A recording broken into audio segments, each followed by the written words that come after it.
हे hello guys, good morning. तर आपण आज बनवत आहे मसाला वांगी. तर मसाला वांगी अशी तेलात परतून घ्यायची. त्यानंतर कांदा टाकायचा, कांद्याला लालसर होऊ द्यायचं.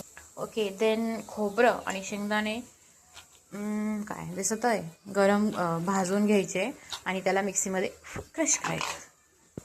नंतर त्याची अशी हे करून घ्यायची, क्रश करून घ्यायचे. त्यानंतर आपण टोमॅटो पण हे करून घेणार आहे मिक्सरमध्ये बारीक. त्यानंतर लसणाची पेस्ट टाकायची आहे कढईमध्ये. टायमर थोडंसं ब्लॅक झालं आहे, बट मी गॅस बंद करते. ओके, कारण जळून जाईल. ओके, आता आपण थोडेसे जिरे टाकू. ओके, थोडेसे जिरे, मोहरी नाही टाकायची पण मी टाकते. नंतर थोडीशी धनिया पावडर. ओके, थोडा घरगुती मसाला, थोडा नाही जास्त, थोडी हळद, मिरची पावडर तर संपली आहे डब्यातली. मी काढते तुम्हाला दाखवायपुरती. थोडी टाकली आहे पण वेट मी काढते, एवढी पुरणार नाही. ओके, आता ते मिक्स करायचं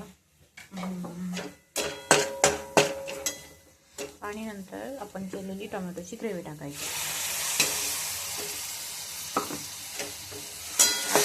फर्स्ट टाइम करते, लेट्स सी कसं होत आहे.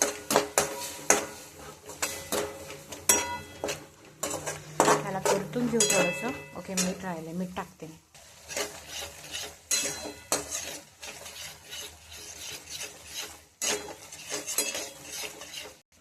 मी वांगी तळून घेतलेली होती, आता आपण ती तळलेली वांगी टाकू.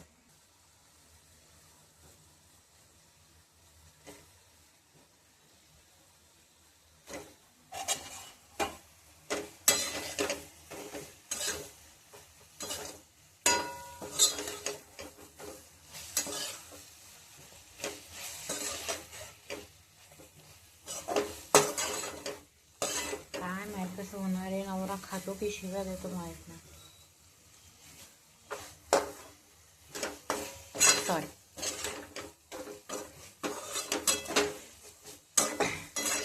आता आपण थोडं पाणी टाकू. गरम टाकायला पाहिजे पण मी गरम नाही केलं, गारच टाकणार.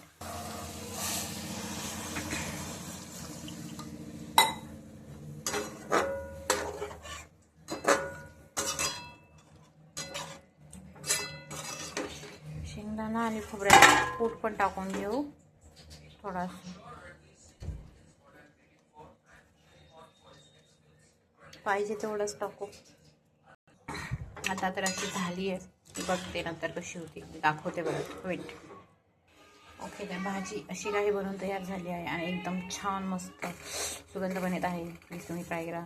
Thank you so much for watching my first vlog and forgive me if anything is wrong. Bye. Have a good day.